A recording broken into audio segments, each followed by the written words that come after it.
Hi, I'm Ricky. Wait for me.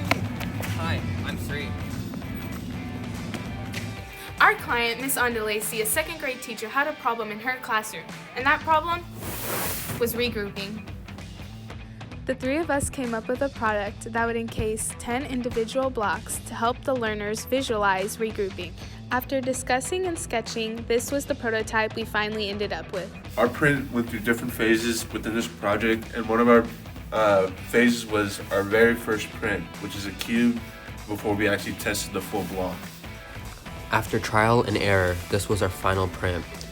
It could hold up to 10 Unit 1 blocks. When our teacher received her product, she could not have been more happier when she got it. And as you can see, the kids loved them as well. Thanks For Watching!